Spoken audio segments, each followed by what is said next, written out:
Hello and welcome to Spectrum News at 9. My name is Xavier Robert, coming to you live from the beautiful hills of Ibiakuran. Let's take a look at the headlines. UN scribe Guterres lays wreath for victims of suicide bomb in Abuja. Federal government in Lagos to earn $201 billion from Lekki port.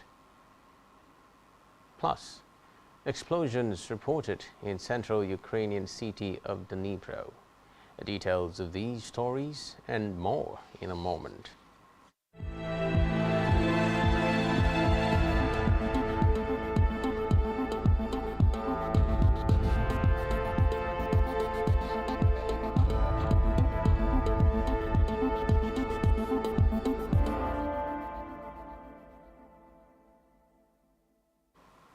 First, in our news tonight, United Nations Secretary-General Antonio Guterres has laid a wreath at the global body's main office in Abuja to honor those who died when a suicide bomber targeted the building in 2011.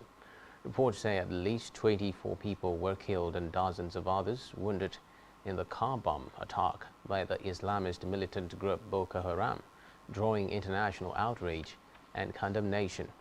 The victims reportedly included many UN staff. The federal government later rebuilt the devastated building known as UN House, where all UN agencies working in Nigeria have their offices.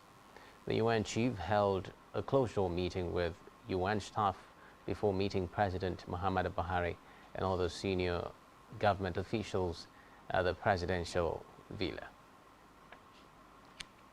In a related development, President Buhari has received the United Nations Secretary-General Antonio Guterres at the State House in Abuja. Guterres was received by top government officials. According to reports, both leaders discussed the need for peaceful and democratic elections, as well as the robust participation of women and young people in all areas. President Buhari also thanked the UN boss for the visit, noting that it came at a time when the world was focusing on the Russia-Ukraine crisis. The president also said the visit underscored the assurance that the world was with Nigeria. The UN Secretary-General is on a two-day official visit to Nigeria, the first of such.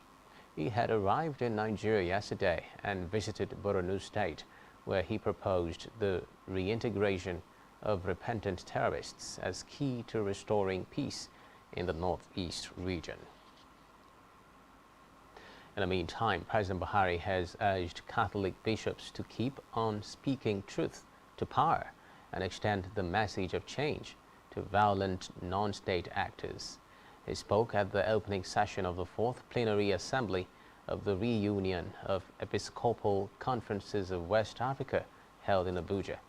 President Buhari, who was represented by Vice President Yemi Osibanjo, noted that the West African region was passing through a season of considerable political, economic and social turmoil. He urged the bishops to play active roles in building brotherhood and sustainable peace across the region. Meanwhile, President Buhari is asking religious leaders and faith communities to join hands with government to ensure fraternity and harmony in West Africa.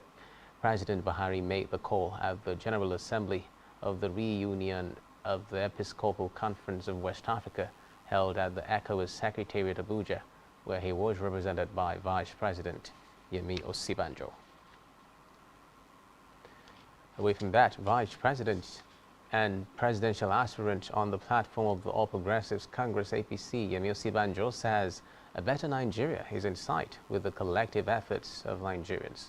Osibanjo stated this in an interview with journalists after he held a closed-door meeting with delegates of the party in Taraba State ahead of the party primaries. In another development, the federal government and the Lagos state government will earn total revenue of over $201 billion in 45 years when the Lekki deep sea port becomes fully operational. This is according to the Minister of Information and Culture, Lai Mohammed, accompanied by heads of parastatal under the Ministry of Transportation, Mohammed expressed joy at the quality of work done. He assured Nigerians that the port would become operational in the last quarter of 2022. According to Mohammed, when fully operational, the deep sea port will create 169,972 jobs. He said the facility will also bring revenues totaling $201 billion to state and federal governments through taxes, royalties, and duties. On legislative matters, leadership of the House of Representatives is to intervene in the arrest and arraignment of a member from Rivers State, Farah Dagogo.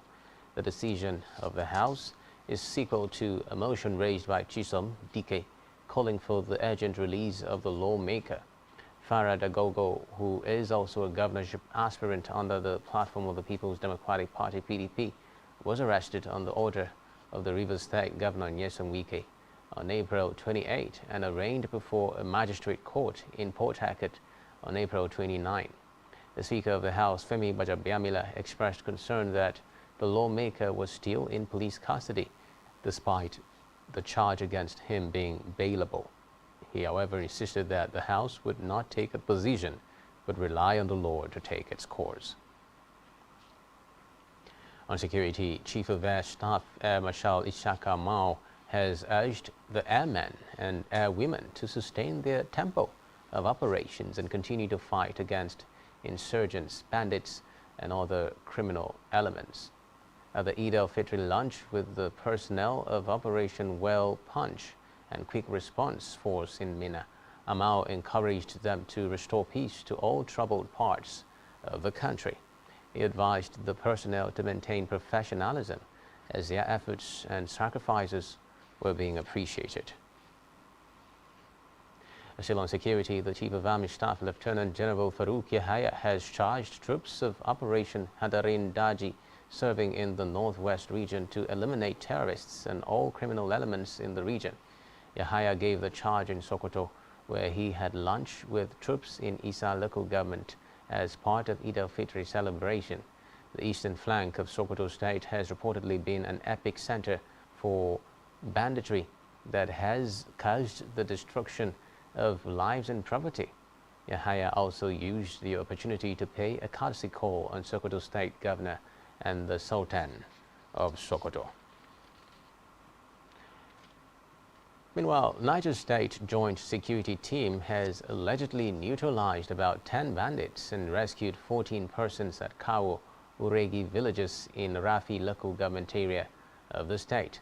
The incident reportedly occurred during the Salah festivities in the area. The State Commissioner, Ministry of Local Government, Chieftaincy Affairs and Internal Security, Emmanuel Omar, confirmed the incident in Mina.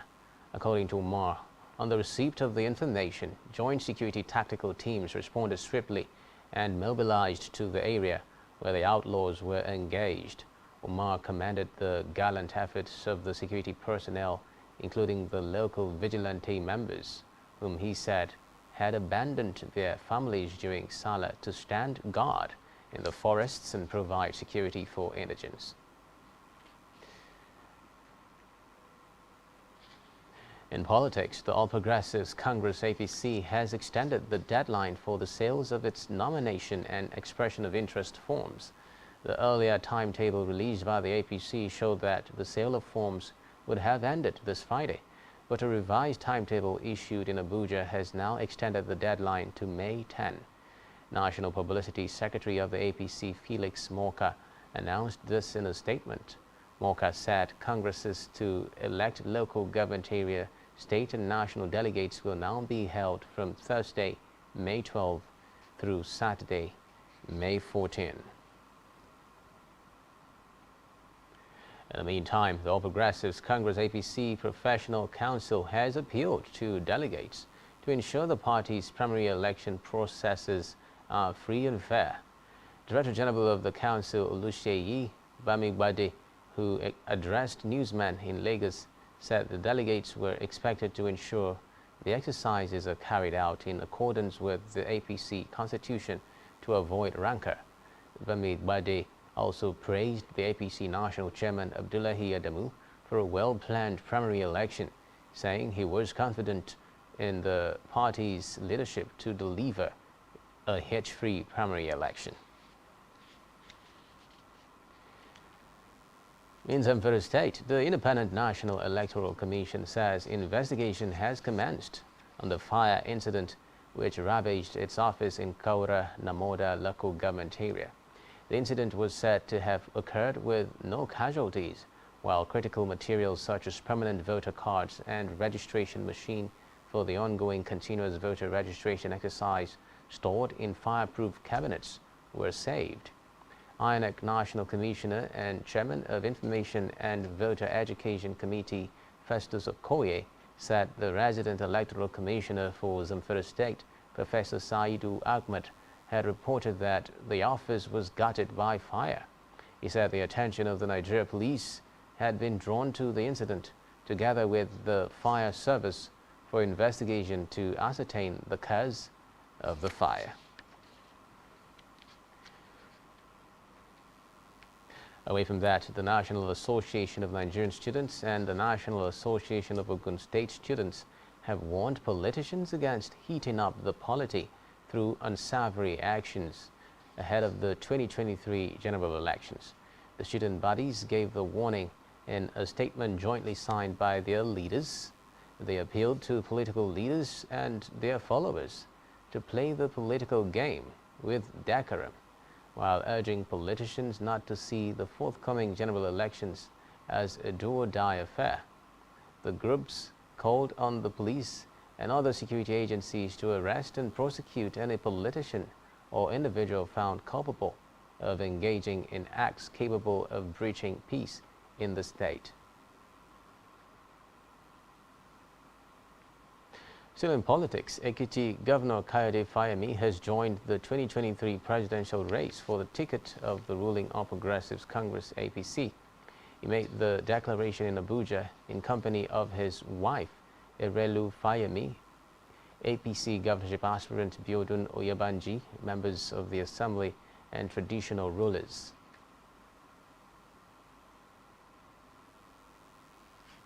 Elsewhere, students from the University of Benin, the Edo State capital, have staged a protest against the continued strike embarked upon by the Academic Staff Union of Universities ASU. The students who took their protest to the King Square area of the city demanded an end to the strike. They said they were tired of staying at home and being cut off from their academic pursuits, appealing to relevant authorities to look into the issues that led to the strike for a resolution to be reached. The students viewed watching their dream of graduating suffer stagnation. In a separate development, Osun State pensioners have resolved to take legal action against the state government over non-payment of arrears and monetization of promotions while in service. The retirees also accused the Osun State Governor Adeboyega Oyetola and other state agencies of insensitivity, negligence and maltreatment. The pensioners made this known after a peaceful demonstration in Osogbo, the state capital.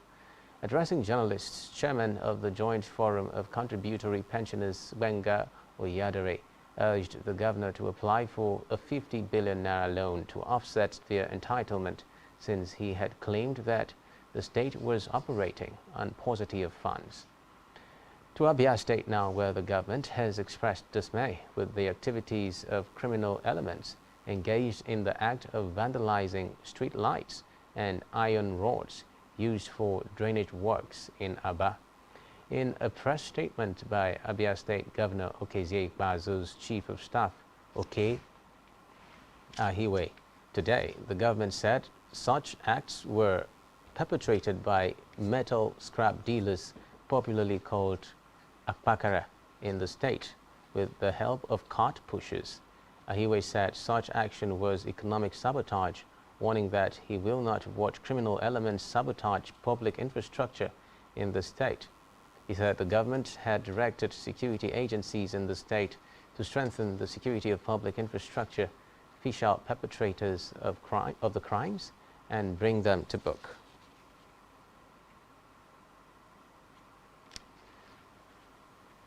Back here, the Minister of Niger Delta Affairs and immediate past Governor of Akwa Ibom State, Senator Godswill Obotokpabio, has promised to undertake an uncommon infrastructure transformation across the country if elected as the President of Nigeria come 2023. Senator Okpabio made the promise during his official declaration to run for the office of the President of the Federal Republic of Nigeria under the platform of the All Progressives Congress APC.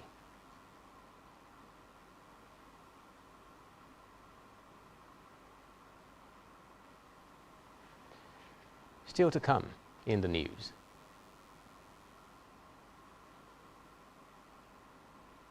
Nigeria fails to meet OPEC's April quota, losing 49 billion naira. Do stay with us.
Many thanks for staying tuned. In Africa, the authorities in Guinea say they will prosecute former President Alpha Condé for murder and other crimes committed during his time in office. Condé, who is 84, was toppled in a military coup last September. The public prosecutor said he was among about 30 former senior officials who faced prosecution for alleged crimes that also included detentions, abductions, torture, rape and kidnapping. Dozens of opposition supporters in Guinea were reportedly killed by the security forces during protests sparked by a constitutional amendment in 2020 that allowed Condé to run for a third term. Still in Africa, Senegal's President Macky Sall is planning to regulate social media in the West African nation, describing it as a real cancer of modern societies. According to reports, political tensions during local elections in January led to fears of widespread violence via online mobilization. This followed the case last year of main opposition leader Ousmane Sonko, who was accused of rape. His arrest led to rare mass anti-government protests in which at least 13 people were killed and several others injured. Elsewhere, a group of more than 100,000 Kenyans from the Talai clan has written to Prince William to seek an apology. The group is also seeking Prince William's support for reparations for human rights abuses they say they suffered during the British colonial settlement. The letter says the British government has declined to engage with the clan's representatives, and they are therefore reaching out to the prince because Kenya is special to him. The Talai say the British government has declined to recognize the suffering of its members during the colonial era. A UN inquiry determined last year that gross human rights violations were committed, particularly against the clan, including unlawful killing, sexual violence, torture, and arbitrary detention, as well as displacements.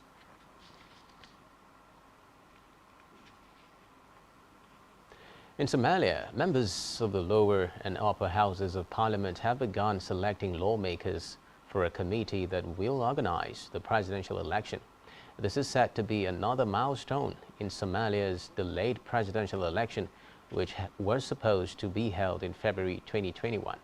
It comes as the newly elected Speaker of the lower house, Adan Madobe, met the country's security chiefs, warning them that their forces should not get involved in politics. Last week, an attempt by the police to stop members of parliament from entering the venue where they were to elect speakers and their deputies had reportedly backfired. However, it delayed the election, forcing the parliamentarians to vote late into the night. Analysts say it may take a few weeks for the election to be concluded. Security remains a key concern as President Mohamed Abdullahi Farmajo seeks a second term, facing stiff competition from several candidates, including 2 former presidents. Elsewhere, a memorial museum and some businesses have been damaged in Addis Ababa after clashes between police and Muslims celebrating the end of the Ramadan broke out. The incident occurred outside the International Stadium in the center of the Ethiopian capital, where Eid al-Fitr prayers were taking place. It has been reported that 76 suspects have already been arrested by the Ethiopian police.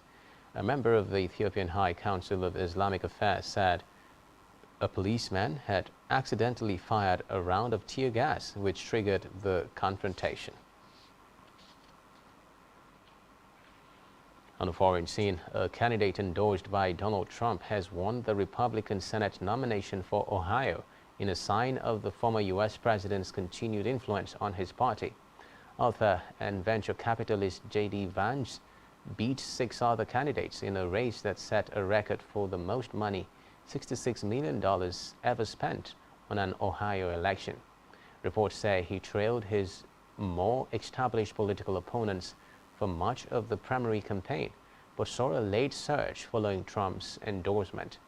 Vance is best known for authoring the 2016 book Hillbilly Elegy, which was later made into a feature film. Still on the foreign scene, a leaked document suggesting millions of U.S. women could lose the legal right to abortion is genuine. This is according to findings by the Supreme Court's Chief Justice John Roberts. Roberts, however, said the development did not represent the court's final decision. Elsewhere, a Myanmar junta court has rejected an appeal by ousted leader Aung San Suu Kyi against the 5-year sentence for corruption handed down last week. Reports say since a coup ousted her government in February last year, Suu Kyi has been in military custody and faces a raft of charges that could jail her for more than 150 years. Recall that last week, the Nobel laureate was convicted of accepting a bribe of $600,000 cash and gold bars, a charge her lawyer describes as absurd. In another development, North Korea has fired a ballistic missile 1 week after Kim Jong-un vowed to boost Pyongyang's nuclear arsenal. The test comes days before the May 10 inauguration of South Korea's President-elect Yoon Suk-yeol, who vowed to take a hard line with North Korea and ramp up security cooperation with the U.S. after years of failed diplomacy. Japan's State Minister of Defense Makoto Oniki confirmed the launch and the missile's trajectory, saying it had landed outside of Japan's exclusive economic zone. Reports say Pyongyang has conducted 14 weapons tests since January, including firing an intercontinental ballistic missile at full range for the first time since 2017. Away from that, Dnipro's mayor, Boris Filatov, says at least one Russian missile has hit the center of the city. Filatov advised residents not to leave the shelters but wait for official information from the military administration. Ukrainian Railways CEO Alexander Kamyshin confirmed that Dnipro's railway facilities had been hit. He said another missile strike on railway infrastructure in Dnipro left no casualties among employees. Meanwhile, Russian forces have entered the territory of the Azovstal steelworks complex in Mariupol. Ukraine's ruling parliamentary faction head, David Arakhamia, confirmed the development to a U.S. broadcaster. Reports say the Azovstal plant is the last holdout of Ukrainian forces in the destroyed port city, with civilians still sheltering underground in the sprawling industrial complex. Arakhamia said attempts to storm the plant continued for the second day, adding that Russian troops were already on the territory of Azovstal. He said Ukraine's government was in contact with fighters at the plant. In a related development, Ukrainian Foreign Minister Dmytro Kuleba has rejected Russian claims that the southern city of Mariupol is now under full Russian control. In a Twitter live stream, Kuleba said the Azovstal steelworks, which remains the last pocket of Ukrainian fighters in the city, still holds. According to Kuleba, Russian forces strike the fighters and civilians in Mariupol every day with endless attacks, including bombardments and artillery fire. Still on the crisis, Russia has banned 63 Japanese citizens, including the country's Minister Fumio Kishida, from entering Russia indefinitely. Reports say members of Kishida's cabinet, including Foreign Minister Yoshimasa Hayashi, Defense Minister Nobuo Kishi, and Finance Minister Shunichi Suzuki, have also been barred from entering Russia. Also banned are members of the parliament and the military. It could be recalled that Japan has since March announced a series of sanctions against Russia following the invasion of Ukraine.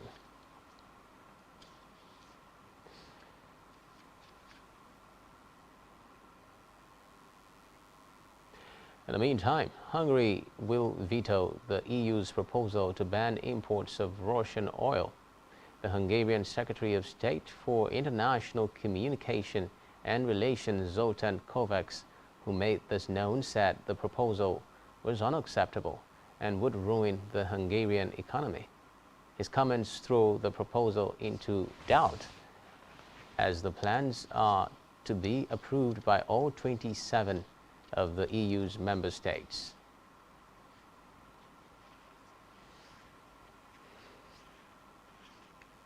And now it's time for the latest business and stock market stories. Here is Blyden Ukem.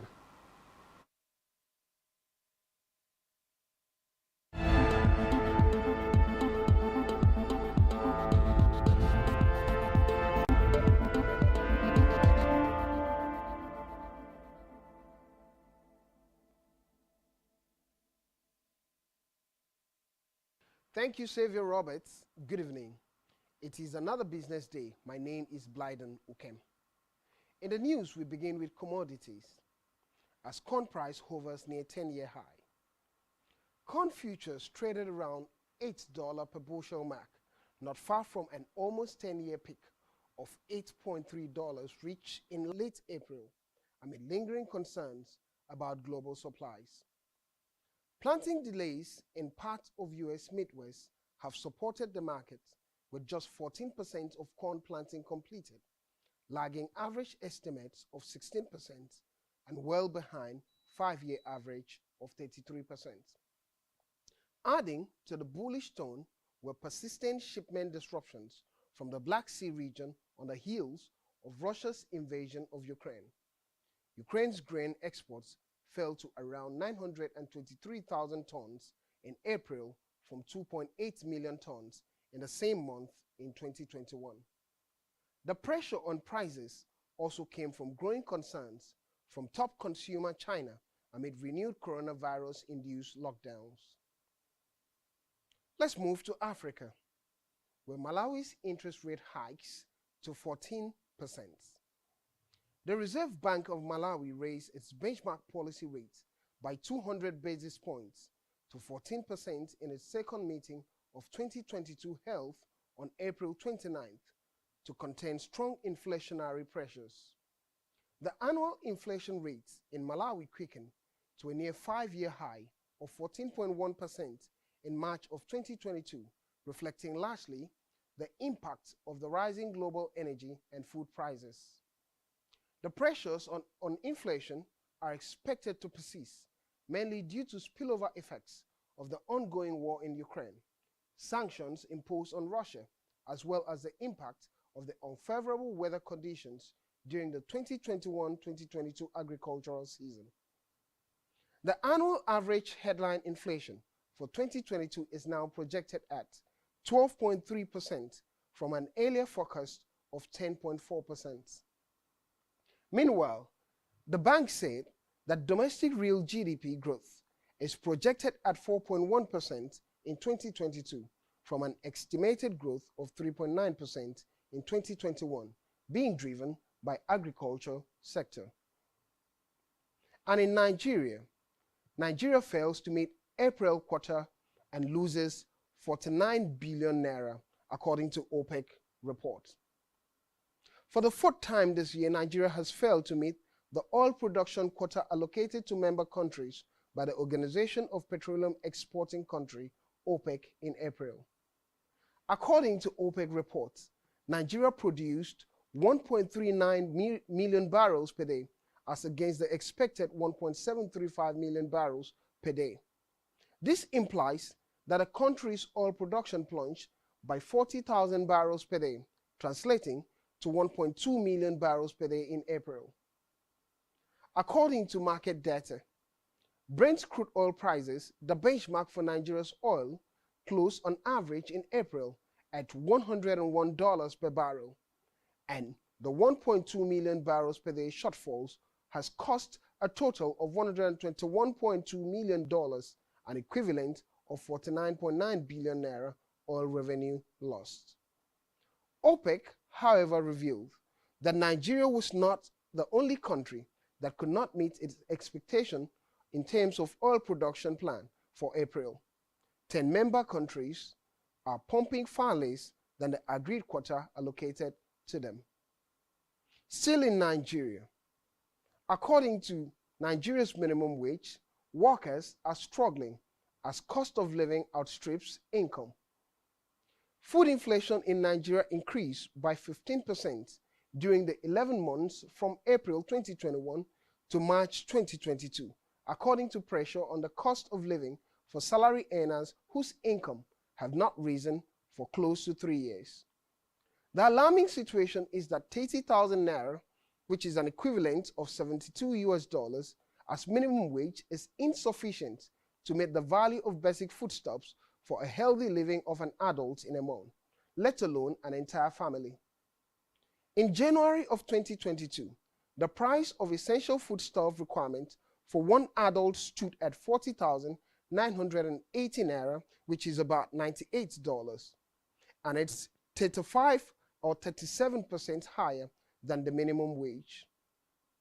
Many salary earners have had to change their quality of foodstuff and exchange the household food baskets to those that can afford, or those they can afford. To worsen the situation, the cost of transportation, energy, cooking fuel, rent, and school fees are also rising. And it's time for the Nigerian stock market report. At the end of today's trading session on the Nigerian Stock Exchange, the benchmark all-share index moved up 487.47 basis points to close at 126.41 points, compared with the previous trading day of Friday, April 29th, which was before the public holiday. Today's data shows 110% improvement in volume, 28% improvement in turnover, and 14% improvement in deals. The current market capitalization of the Nigerian Stock Exchange is 27 trillion naira, and in aggregate, 116 listed equities participated in trading, ending with 31 gainers and 27 losers. Wema Bank led the gainers with 10% share price appreciation, closing at 3.85 naira per share. While on the losing side, Owando came at last with an end-of-day price depreciation of 10% at 5.67 naira per share. Union Bank Nigeria recorded the highest volume of 264 million traded shares, followed by Transcorp Nigeria with 74.1 million traded shares and ICO Insurance with 31 million traded shares. This is all on business news, and over to Xavier Robert for the rest of the news. Still to come in the news. Jiv Ratcliffe's $4.25 billion Chelsea bid rejected. Do stay with us.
Many thanks for staying tuned.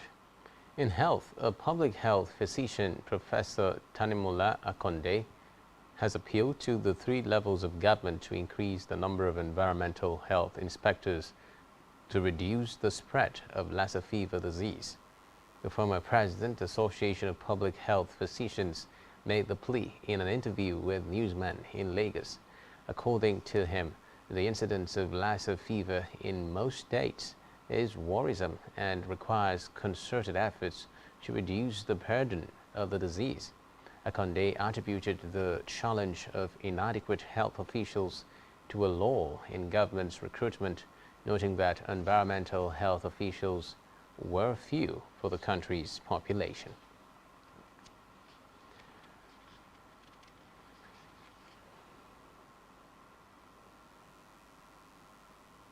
Still in health, World Health Organization Global Tuberculosis Program has announced updated guidance for the treatment of drug-resistant tuberculosis. The WHO said all treatment should be delivered under its recommended standards, including patient-centered care and support, informed consent where necessary, principles of good clinical practice, and active drug safety monitoring and management. Director of WHO's Global Tuberculosis Program, Dr. Teresa Kaseva, said the new guidance was to notify national programs and other stakeholders of vital changes in the treatment of drug-resistant tuberculosis, as well as give room for quick transition and preparation at the country level. Over now to Bright James for trending sports stories.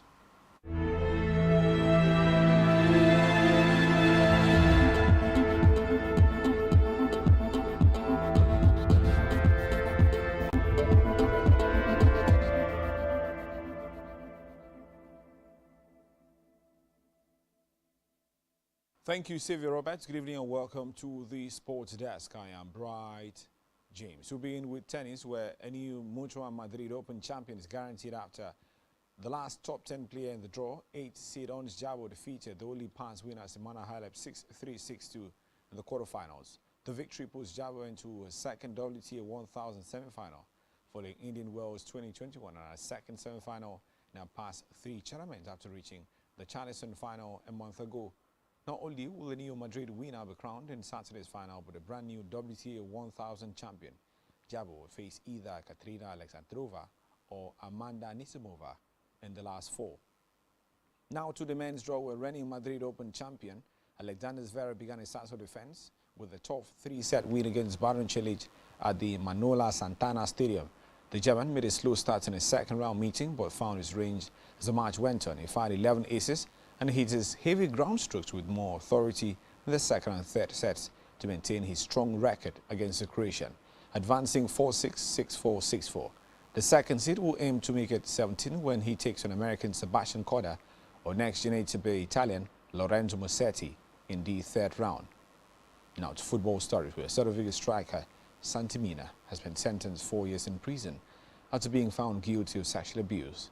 Mina, who's 26, will appeal against the verdict and jailed if the appeal fails. David Gotla, who plays for Spanish Segunda Division side Ibiza, was found not guilty after being accused of being an accomplice. Mina was accused of raping a woman in a camper van in 2017 when she had gone with Goda. Her lawyer said Goda did nothing to stop Mina from raping her. Mina and Goda said the woman consented to their sexual relations. Celta have removed Mina from the squad while the appeals process is ongoing and have also opened disciplinary proceedings against the former Spain under-21 international. The ruling by the lower courts can be appealed against at Spain's Supreme Court. Finally, Sir Jim Ratcliffe's bid to buy Chelsea has been rejected out of hand, but he remains interested in buying the football club. The 69-year-old, who is the CEO of the Ineos Group Limited and widely regarded to be Britain's richest person, tabled a last-minute £4.25 billion bid to buy the Blues on Friday. A consortium led by American businessman Todd Boehly have been named as the preferred bidders by the Rain Group, and they'll have until the end of this week to finalize the terms of an agreement to buy the football club. And that's it from the Sports Desk this evening. I am Bright James. Over now to Beat Brian for Entertainment News.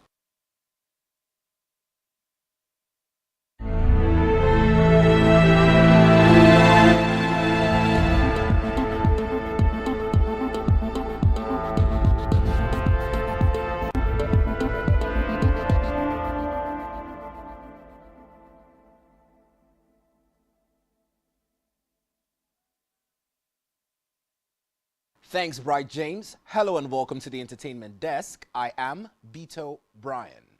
First up in our news this evening, comedian Dave Chappelle attacked on stage at Netflix's show in Los Angeles. Comedian Dave Chappelle was rushed and tackled by an individual while on stage at the Hollywood Bowl in Los Angeles on Tuesday night during Netflix's first ever live comedy festival. The comedian, aged 48, and an unidentified individual appeared to tussle on the stage floor during the Netflix show A Joke Fest before the individual ran away behind a screen on stage. Security personnel then surrounded and tackled the person in the rear corner of the stage. Chappelle appeared to run towards the altercation, saying the individual was being stomped. He asked repeatedly for security to remove the person from the stage. While the individual was being subdued by security, Chappelle joked to the audience that the person was a trans man.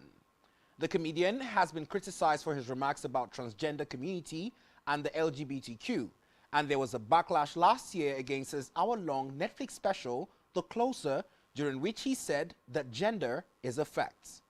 Video circulating online and verified by ABC News showed the chaotic scenes outside Hollywood Bowl after the show as police and medics loaded the person into an ambulance. The incidents occurred towards the end of the 6th night of the 11th day.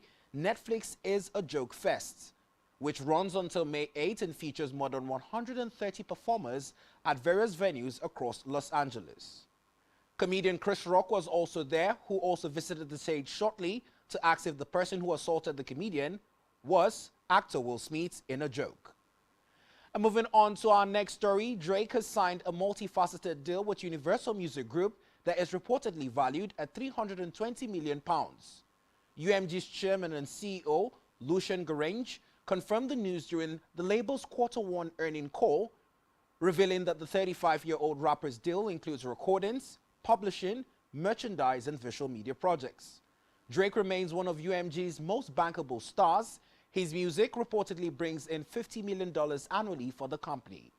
Since 2014, he has moved over 37 million album units and is the first artist ever to surpass 50 billion combined streams on Spotify. And lastly, from the entertainment desk this evening, Post Malone is reportedly expecting his first child with long-term girlfriend. The American rapper is expecting his first child with his long-term girlfriend and did reveal the big news during a chat with The Circle. The 36-year-old rapper hosted family and friends to a party over the weekend to celebrate the news. "I am excited for the next chapter in my life.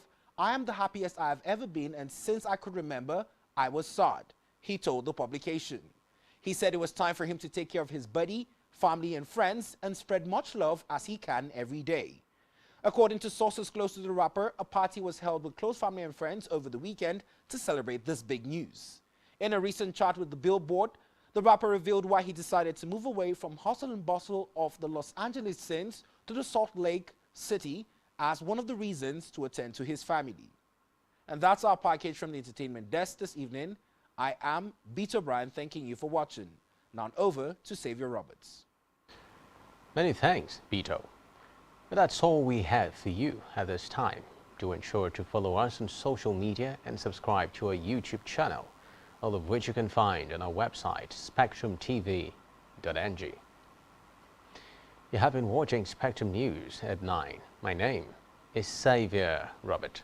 Do have a terrific night rest.